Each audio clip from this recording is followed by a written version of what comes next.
Welcome to the Anton Stetner podcast. And we're just over the halfway mark in 2024. And we're wondering what's going to happen in 2025 when it comes to the economy and more specifically, real estate.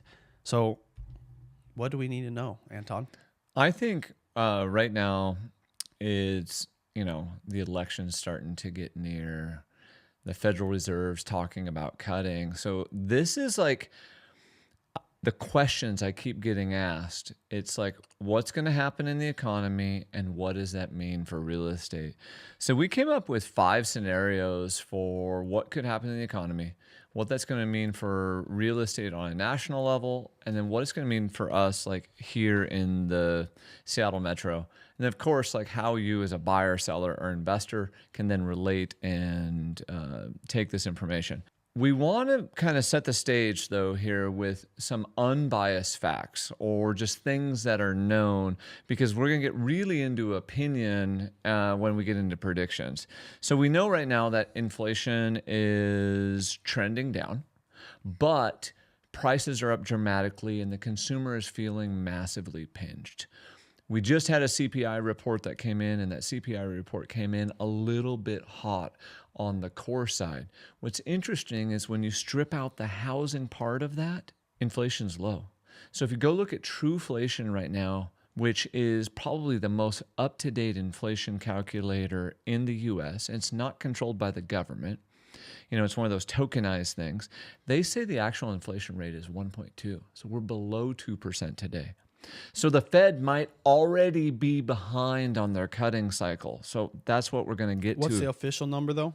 The official number is, PCE doesn't come out until next week. So CPI was just this week, but CPI came out at 2.5. Okay, cool. So we're close, though, on the official number. We're close on the official number, but we're not there yet. And Trueflation is showing 1.2. Yeah. We know unemployment is still low. Quits are still low.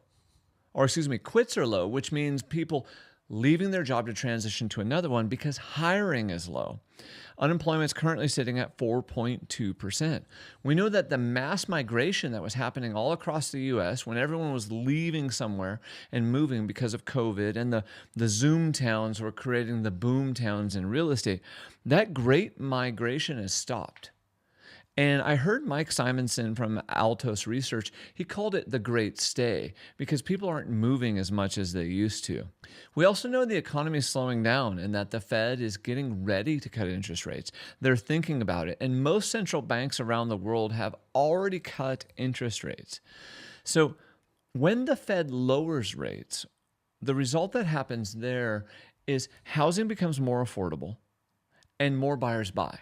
But that still takes time, and it doesn't happen overnight. So as the Fed lowers rates, that's going to trickle out into the economy, but it's not instantly.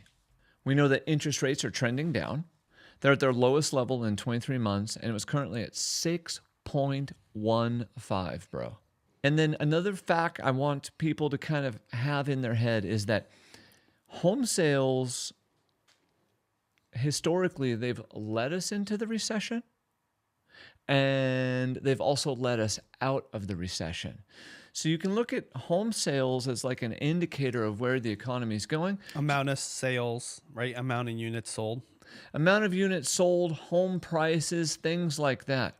So if you go and look at it, the great financial crisis didn't happen until 2009. Home sales already started transitioning throughout the United States basically in 2006. In some parts in 2005. That really showed up in 2007, and then the recession, of course, was in 2009. Home sales, we're already in a recession if you look at it from a transaction basis because home sales dropped almost 40%. They've increased a little bit since then. In closed sales, home prices are still up. According to the National Association of Realtors, home prices up 4.2% year on year right now. So what I want to do now is I want to start going through these scenarios, and then we're going to talk about unemployment. We're going to talk about where the rates could be, what this will mean for housing, and then kind of what you should be thinking about if you're here locally in our Seattle metro. All right, so we're going to go into scenario number 1. And these are from worst to best, correct? This is from worst to best. So we've got to start with like the world's ending to, hey, this is the best case scenario. We don't know exactly where it's going to be in here. And I have a feeling and an opinion of where we're going to go. And it's kind of a hybrid of some of these scenarios. All right, number 1, banking crisis scenario. So the banking crisis scenario is the one that's really fresh in everyone's mind. The banking crisis is what led us into the great financial crisis. So this would be similar to the 2008 housing bubble, but this time commercial real estate would lead us in there because commercial real estate is still a problem. We've still got all those mortgages that are getting ready to reset, and most of that debt is owned by local banks. It wouldn't be as big as the great financial crisis, but this still has the potential. So what would that mean? 10% unemployment. 10% unemployment is what we hit in 2009. That's a possibility, so up to 10%. Home sales are already at the recession level they were before. So home sales would stay flat at around 4 million units. We're currently at 3.95. Inventory grew this year at about 14% nationally.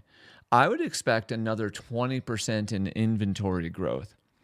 Foreclosure rates, of course, would start to rise on the residential side, and that's what most consumers care about. Consumers don't care what happens in commercial real estate. They're like, that's for high net worth individuals. That's for people with money. They care what happens in housing. This would cause foreclosures to rise even more. What it would be very interesting, though, is all of a sudden the Fed would start to really quickly lower rates, which would bring residential debt to like 3%, 4%. This would be us like going back to the ZIRP era if this happened. This is the total wild card. I want to say that. I believe they're going to get commercial under control. But if they don't, realize like debt's going to get really cheap really fast, which will just light the housing market on fire. Okay? But if this is a crisis as big as the great financial crisis, you won't see massive appreciation till the latter part. Expect prices to be flat in 25. But maybe then in 26 or 27, you start to see that. But real estate sales would dramatically pick up. And I'd expect to see around probably, 4.5 to 5 million in sales because debt got so cheap. And then the one thing I also want people to pay attention to. So here's what you do regardless of real estate. Pay attention to banking. Banking led us into the savings and loan crisis. Banking led us into the great financial crisis. The dot-com bubble, that was a different form of banking. That was us putting together massive IPOs and giving over-evaluation. So banking quite often also leads us into a recession. So just pay attention to it. Yeah, what's interesting about this is real estate doesn't get hit as hard because right now there's still such a high demand because people want to move into homes. They want to buy homes. They just can't buy homes. And the lack of supply. Yeah. And so even with a inventory growth of 20% and with rates going to 3 to 4%, home prices stay flat or slightly down because people still can't afford it until that breaking point, until that, and even if people can start affording homes because there is more inventory, there's more competition to price it lower to get those buyers that are coming in slowly and maybe eventually more fast. You'd expect this appreciation to just show up later. So literally they go lower rates, the market lights on fire in the background, and then the appreciation shows up hard in like 26 or 27, assuming another banking crisis was created. And what's interesting is this is a worst case scenario. Doesn't sound that bad. I would love to get to 3 to 4% interest rates. Well, and if it gets out of control, So you have to like really play this out. If Yeah. it gets out of control, Because you don't talk about unemployment, you don't talk about business. well, and economy. unemployment could go to 10%. So if Yeah. this gets Oh, out of right, control, right. unemployment goes to 10%, foreclosures go up. What if commercial real estate in China, because they're having a lot of problems with their land development and the way they've structured And that. more data is coming out that it's getting worse now. Bingo. All of a sudden, the United States becomes the contagion, and this becomes a really big problem. I just don't think it'll get that far, but I do think this is still the worst case scenario right now. What's the quick 60-second advice if it gets to this point or we start seeing this on the horizon? If you start seeing massive bank closures, that would be the horizon. That would be the iceberg dead ahead Titanic moment where all of a sudden banking closures start spiking. And then you get the run on the banks. And then you start to see the stock market drop.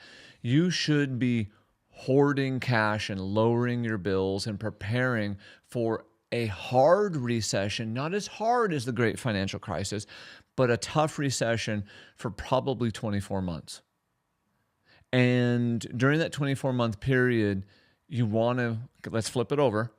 You want to go hunt for deals because it's your 2009, 10, 11, and 12 again. You want to go buy that property that everyone wishes they owned today, even though it's going to be hard. That's what you do. Yeah.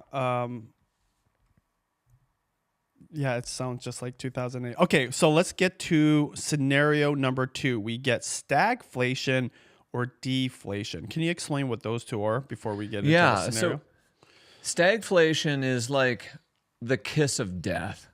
Stagflation is essentially what happens when you have high inflation. So this is inflation reigniting. But the problem is the economy slows down at the same time.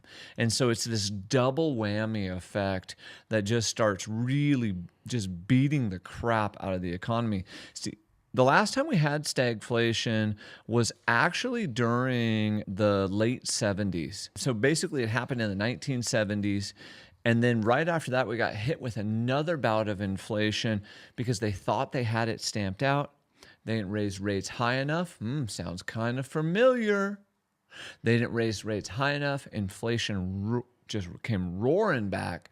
Then Paul Volcker had to step in and Paul Volcker us and take rates, where all of a sudden interest rates for real estate were 18%. Deflation, on the other hand, is when the GDP for the United States starts going backwards. When we're a consumer-based economy and prices start dropping. So what's interesting is everyone goes, I want prices to drop. You actually don't. If prices start massively dropping because we're a consumer-based economy, it is a death spiral and starts sucking everything in like a black hole. So the last time we had major great deflation was during the Great Depression, and our economy sank by 30%. GDP got 30% smaller. Comparatively, deflation was also experienced in 2009. And economists consider that mild deflation. See how the consumer wants prices to go down, but if deflation actually happens, you end up with the Great Financial Crisis or the Great Depression. In those cases, you would expect with stagflation or deflation, unemployment to be 5 to 10%. Now, unemployment could get unbelievably high if all of a sudden we went into like the Great Depression.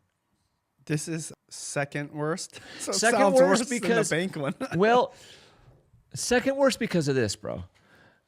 Because I don't think they'll let us get there because the Fed can't stop this one. This one is the proverbial snowball. And because true inflation is already showing us at 1.2% as the true inflation read versus what the government's reporting to us, this one feels like almost even less of a possibility. Home sales would stay about the same because we're already at the low. You stay about 4 million units. home prices would stay slightly flat or slightly down. All you'd have to do is go look at what happened in the 70s and 80s, and home prices through most of those recessions right there went like this, boop, a little dip down. Because people always need homes. Because people always need homes, and right now what's different is, once again, depending on how we measure it, you are 1.8 million to 4.5 million units behind in the U.S. from the great financial crisis. We just have not built enough to keep up. So that's going to artificially prop up real estate during this. The problem is Fed can't lower interest rates. And because I don't believe this is as much of a possibility, I think debt would stay in a similar range of 6 to 8%. I don't believe we can Paul Volcker ourselves because the national debt is so much higher today that would bankrupt the country. If you disagree or agree with any of these things, come on, guys, drop them in the comments. Tell me where I'm wrong. Tell me where I'm right. Tell me where we're missing something here. Because what we did to prepare for this, we went back through historic data. We looked at the possible scenarios that are coming based on the Federal Reserve, and then came out with outcomes based on history. So this is all based on history. If you're loving this content, hit the wonderful subscribe button. We love you. If you're listening online, please leave us a rating or a review. Now on to the next one, which number 3 ties into number 2. Yeah, number 3 for the scenario going from worst to best is inflation comes back. So inflation coming back is better than stagflation or deflation. This is still a problem though. So let's imagine that, because if you look at core CPI has come in hotter and trended slightly up for the last 2 months. Okay, so inflation is harder to get rid of than people thought. And we did make the mistake in the 70s going into the 80s that we thought inflation was gone. So this is not an improbable thing. Inflation reignites. The Fed has to jack up rates again. Unemployment today is about 4.2%, but that could take us to unemployment rates in the 7 to 10% range. When it reignited in the 80s, that's exactly the numbers we hit. It literally hit 10.0. This leads us into a recession. Foreclosure rates rise. Guess what? Home prices would probably stay slightly flat or maybe slightly down. With us appreciating at 4.2% today, I mean, they could appreciate 2% and we still be out appreciating. Debt would be similar, it'd be in that 6 to 8 range. I don't think we can go above that with our $32, $34 trillion worth of national debt. What that does is that keeps the real estate economy slow, and that keeps opportunities for buyers and sellers who want to take advantage of their equity, and for investors who are hunting for deals. In the Seattle metro, honestly, you'd expect about the same. Okay, I'd expect the rate of appreciation here to slow down. So we're at just right around 6%. I looked at the Redfin data center before I came into this. So we're at 6% right now. Let's call it 4. But you know what? If the economy is like basically in a recession and inflation is existing, who'd be sad if the market appreciated 4%? No one. What's really interesting when I go and look at this data, I don't see a case for the great financial crisis across any of these scenarios where the market prices drop 30% like consumers want them to. That's the unfortunate thing I don't see here. I have a kind of a random thought related to this. One of the themes between these first 3 worst case scenarios is housing doesn't shift that much, even if the scenario is really bad, because inventory, we're starting with such a low supply and demand is so high. And just to give an example, there's probably more kids that are becoming grown adults, right? going from 17 to 18 and still living at home. Yep. Or going to college Yeah. and then moving back to live with the family because they can't afford a house. Or even more so, and let me know if you're not embarrassed to say this, because it's the reality, people that are starting their own families and still can't afford a home. And it's just better to move in with the parents. That's happening at such a high level. There's this demand. And it actually makes me think, we used to say this with money printing and low interest rates in the very beginning of the financial crisis. When I say we, people thinking about the future. We were stealing from the future for the now back then, and we're paying the price right now. 100%. So everyone assumes a correction's going to happen because, like, how can it not, right? Like, historical high prices, how can it not come down? We already used that card a decade ago. We used it during the great financial crisis, and what I'd like our listeners to do, go talk to their parents, go talk to their grandparents, talk to people who were in their prime earning years or who were young in the late 70s and early 80s, and ask them what it felt like. I was hanging out with my father-in-law, who's in his 70s, so he was starting in his 20s when that inflation cycle hit. And he said what the young people and the people in their prime earning years are saying is exactly what we were saying in it's going to come down? Like, in there's the no 70s. way? No, not that it's going to come down. He's like, we felt so pinched and everything felt so expensive. And we felt like you can't afford anything. And oh my goodness. And he bought their first home in Oregon, this split level. And he was thinking, how in the world could I pay 38 grand for this split level and be able to ever afford it? And groceries were super expensive. And he was trying to run a Denny's restaurant. And he said that the wages they were having to pay, because wages were shooting up so much, was making it so they weren't even making any money. And he's just a manager at a restaurant. And then all of a sudden, a decade later, they go, that house was cheap. And everything became affordable again. He goes, I appreciate that you're young, and I appreciate all these young people, but this is history repeating itself and rhyming. We've been here before. And I just sat there and I was like, holy cow. Because what he was saying was the same. So the median price in America now is like $412,000. He was talking about his $40,000 split. But after we're done with this mild recession, this soft landing, whatever it is we go through next, you're going to look back and go, that $412,000 home was cheap.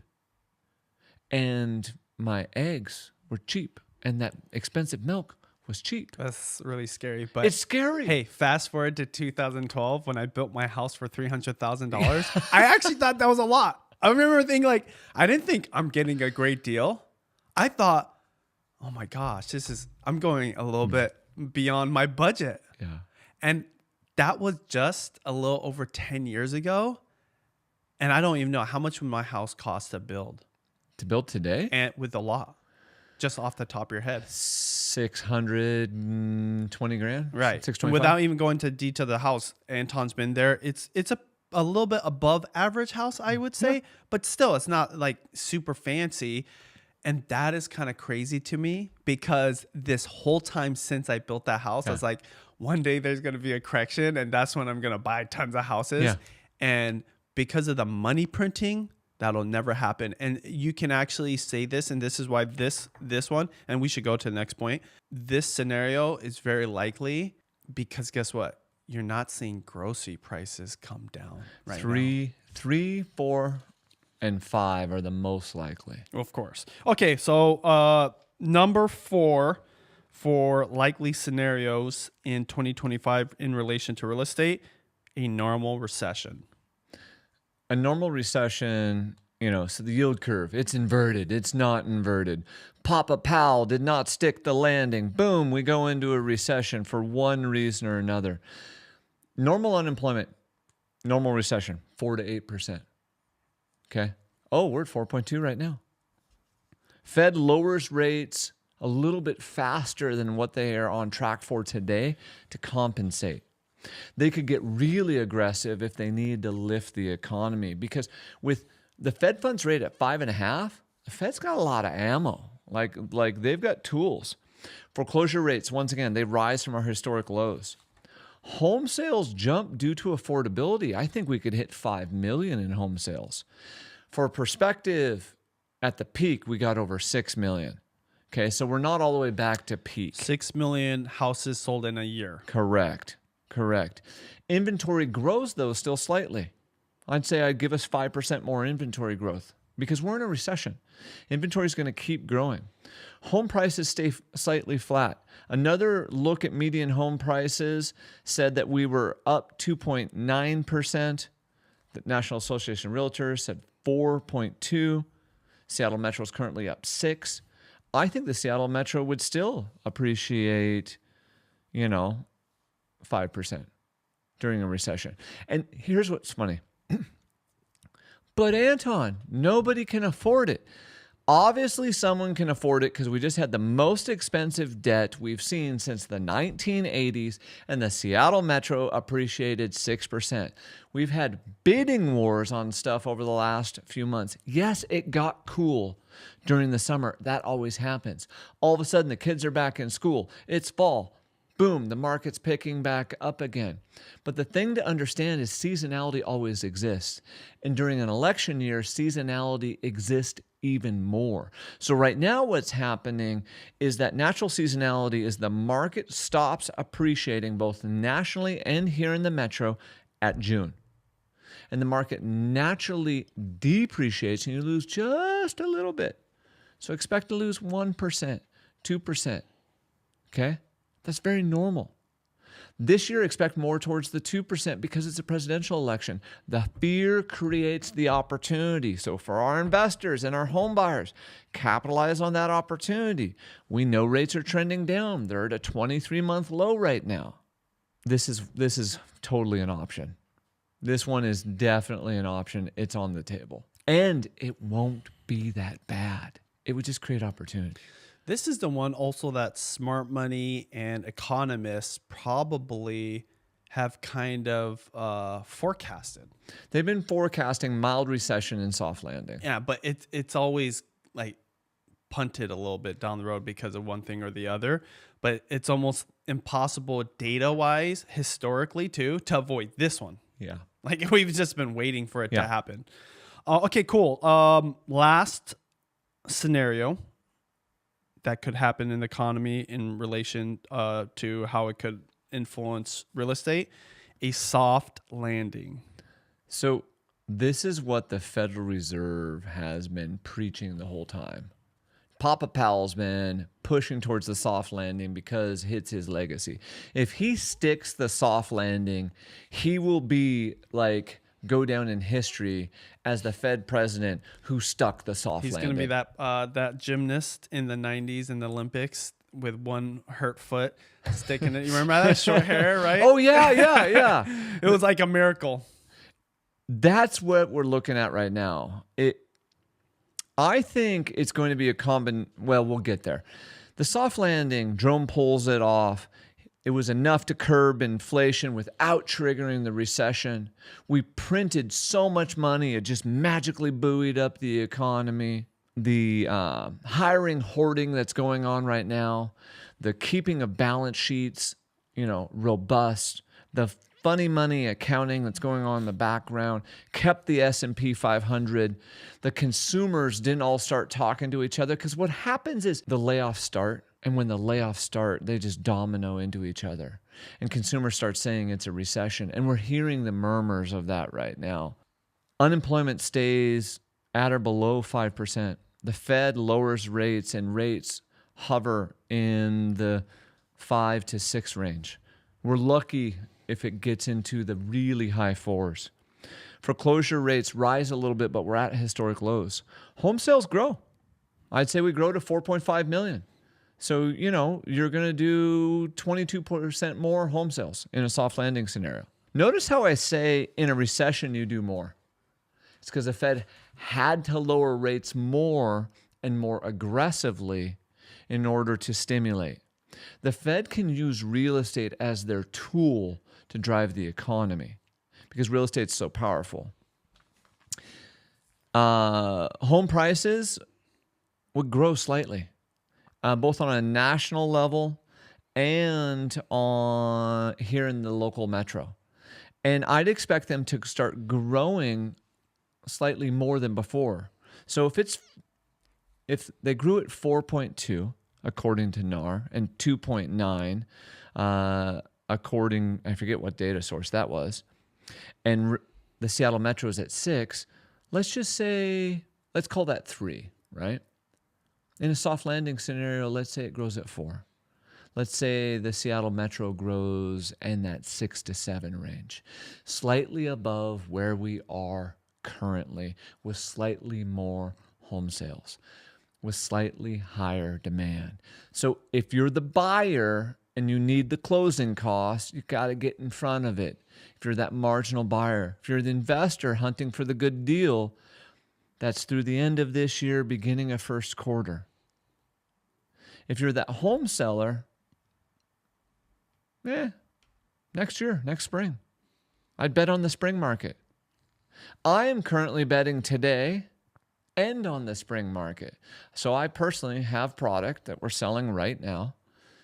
And then we're putting more on the spring. Why? Because I believe in a hybrid of this. But I want to get, based on these 5, Benji, where do you feel before I conclude? What's I was your going to feeling? say the same thing before you said it. Yeah. It's between 4 and 5. So mine is this. It's between 4 and 5 as a number 1. And then number 2 is the first one, bank crisis. Yeah. Commercial. Yeah. It's the only one that we actually saw the cracks come to the surface. The mistakes that were made, and mistakes made because no one could have ever thought we'd have these kind of crazy ups and downs.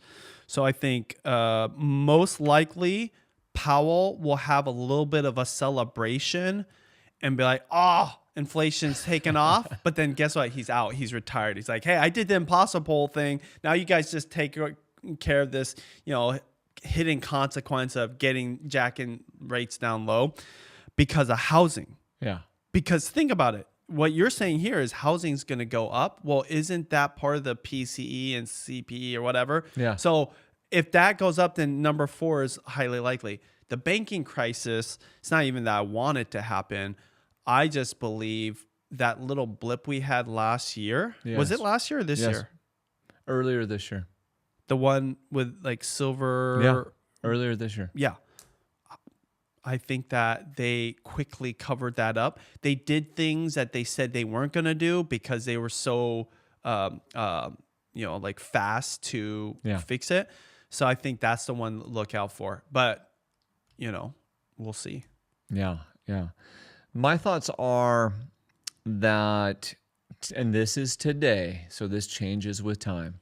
I think it's a combination of mild recession and soft landing. And what I mean by that is we get a recession, and I think we've actually already been getting that. I think when you dig back through the data, we've had rolling recessions, and so that's been just hitting different sectors of the economy. I think that rolling recession continues, so we have mild recession. And we don't get the full soft landing because that's 2 minutes rainbows and unicorns. And I think that the Fed, if they wait too long to cut rates and they don't cut consistent enough, will determine the level of that recession. And as much as consumers don't like this, home prices go up. And home prices go up even more here in the Seattle Metro because that problem of lack of supply is over-exaggerated in our backyard here in the Seattle Metro. And I think that the Fed has done a decent job of watching and a decent job of telegraphing. So we know that their next meeting, they're going to start their cuts. And historically speaking, once they start cutting, they're going. The question is how long can the consumer hold out? How much money do corporations actually have? And who are they holding on to right now that they should actually be firing, that they don't want to get rid of because they think the economy is going to improve? So if the Fed does not act swift enough, this becomes a decent recession. I just don't believe we're going there, and I believe homes are going to appreciate throughout this. My one big takeaway from the last 2.5 years of doing this podcast with you, and maybe even the last just 4.5, 5 years, that's shocking that we still have not had a correction in home prices. With everything I know, it's still, even all 5 of these options, there isn't one that's like, oh, home price is going to come down 20 to 30%. That to me is also the scariest thing too, because all these scenarios, the flip side of it is house prices go up. Yes. And that's the thing that if you don't understand supply and demand, it might bite you in the butt because you might be waiting. You've been pushing people, hey, you need to look for the deals right now. You need to be inside the market. And even in that crisis scenario where you have to hoard money or whatever, you don't want to be waiting too long. Like you want to actually like be in the market looking as you're hoarding the money. Because, okay, play out this one last scenario, because it's been fun hearing you imagine what these all could look like. Imagine this. Say house prices do correct for some weird, crazy reason. 20 to 30%.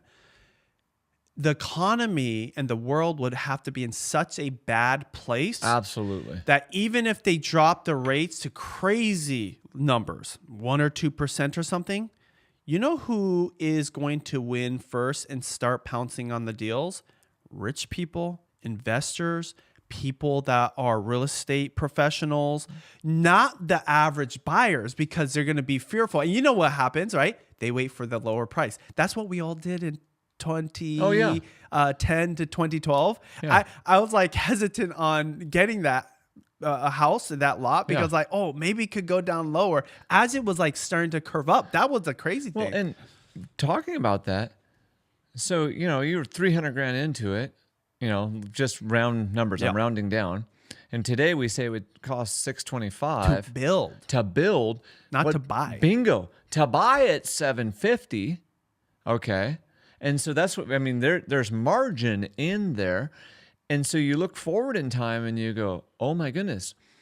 What's scary is if we went into that scenario and the real estate prices just plummeted.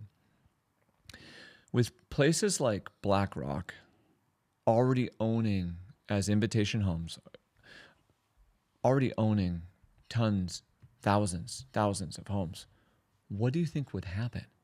That would force us permanently into the renter nation. The percentage of home ownership would permanently go down because exactly what you said. The average consumer would be fearful, and they have trillions of dollars, and they'd just go bet. And they'd bet, and they'd just rake it in. So on a certain level, the Fed and the government can't let that happen again because there's no safety net and roadblocks to prevent us from having the dystopian future where all of a sudden 50% of all houses are owned by corporate America. Like, that's scary. I don't think that's likely. And I feel like we're all moving in the right direction, but realize the consumer is fickle and the consumer's fragile. So the thing is one, we got to pay attention to the data. We got to be watching the data in regards to housing. We got to be watching these banks. We've got to be watching the consumer, and we've got to be watching inflation. And so if you're connecting with us on a regular basis, that's what we're talking about. If you got questions about that right there, let us know. And as always, hit that magic subscribe button. We appreciate all of you. Have an amazing day.